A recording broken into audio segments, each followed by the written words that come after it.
कामचोर देवरानी। एक बार की बात है, सुषमा अपने पूरे परिवार के साथ खुशी खुशी मोहन नगर में रहती थी। उसकी 2 बहुएं थी, पल्लवी और शिवानी। एक दिन दोनों बहुएं रसोई में काम कर रही होती है कि तभी उनकी सास सुषमा उन्हें बुलाती है। अरे बहू, जरा इधर तो आना।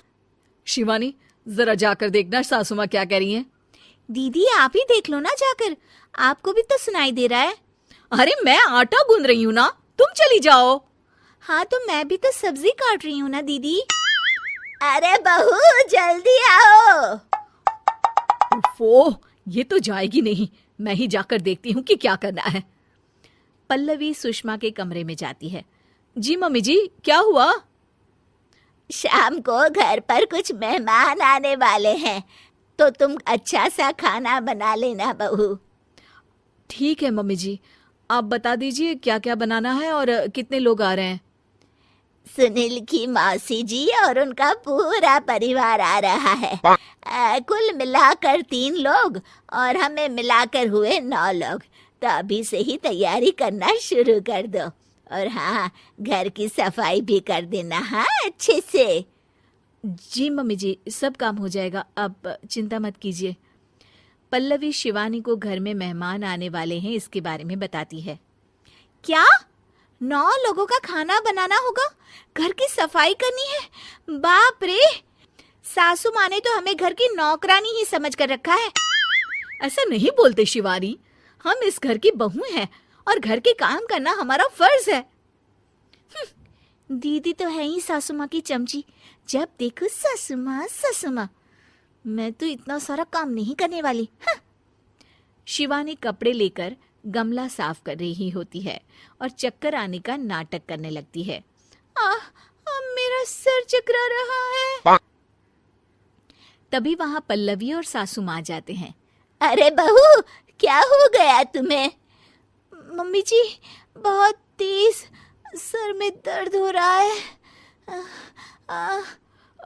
तुम एक काम करो शिवानी, आराम कर लो। नहीं नहीं दीदी, घर में मेहमान आने वाले हैं, मुझे आपकी मदद करनी चाहिए। अरे कोई बात नहीं शिवानी, तुम आराम कर लो, मैं सब काम कर लूंगी। ठीक है दीदी, अगर आप इतना कह रही हैं तो आराम कर लेती हूँ।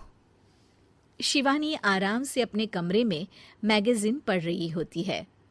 इसे कहते हैं आराम की जिंदगी। इतना सारा काम। चलो, सारा काम खत्म हो गया, शिवानी को देख आती हूँ। शिवानी अपने कमरे में ईयरफोन में गाने सुनते सुनते सो जाती है और उसके साइड में मैगजीन भी रखी होती है। पल्लवी वहां आ जाती है और वो सब देखती है। ओहो, तो मतलब सब काम चोरी का बहाना था। अभी बताती हूँ इसको। घर का सारा काम मुझे करना पड़ा और ये महारानी यहाँ मैगजीन पढ़ रही है, गाने सुन रही है। पल्लवी रसोई से एक प्लेट और चम्मच लेकर आती है और शिवानी को थाली बजाकर उठाने लगती है। शिवानी अचानक से उठती है। उठ गई महारानी, गाने भी सुन लिए, मैगजीन भी पढ़ ली। तुम तो बहुत बड़ी झूठी निकली शिवानी। तुमने सर दर्द का बहाना बनाया ताकि काम करने से बच सको। हाँ, बनाया बहाना, तो क्या करती, इतने सारे काम करती। मुझे कोई शौक नहीं है चापलूसी का। क्या चापलूसी?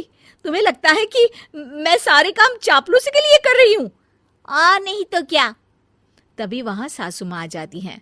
अरे बहू, वो लोग बस आने ही वाले हैं, तुम तैयारियां कर लो। जी सासू माँ, तुझे तो मैं बाद में देखती हूँ। सब खाना खाने बैठते हैं और खाना शुरू करते हैं। तभी सुनील की मौसी बोलती है। वाह भाई वाह, खाना तो बहुत ही अच्छा बना है सुषमा जी, एक एक चीज में क्या स्वाद है। ये सुनकर शिवानी मुंह बना लेती है। उसे अपनी जेठानी की इतनी तारीफ रास नहीं आती।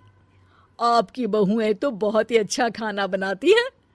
हाँ, बनाती तो दोनों ही अच्छा है, पर आज ना ये सारा खाना बड़ी बहू ने बनाया है। छोटी बहू की तबीयत ठीक नहीं थी, सो इसलिए। मानना पड़ेगा सुषमा जी, आपकी बड़ी बहू तो बहुत ही गुणवान है। पल्लवी की तारीफ सुनकर शिवानी को जलन होती है, पल्लवी ये सुनकर खुश हो जाती है और शिवानी की तरफ देखकर उसे चिढ़ाती है। कुछ देर बाद मेहमानों के जाने का वक्त हो जाता है। मौसी जी सबके लिए उपहार लाई होती है। वो सबको शगुन के पैसे देती हैं और अंत में पल्लवी के पास आती है।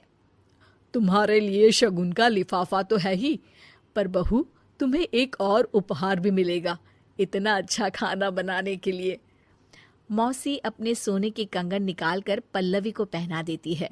ये लो, ये मेरे मनपसंद कंगन है, अब से ये तुम्हारे हुए। धन्यवाद मौसी जी। ये देखकर शिवानी तो पूरी तरह से जल जाती है और गुस्से से रसोई में चली जाती है। तभी वहां पल्लवी आ जाती है और उसे अपने कंगन दिखाने लगती है। देवरानी जी, अब आपका सर दर्द ठीक तो है ना? मुझे लगता है कि अब सर दर्द शुरू हो गया होगा आपका।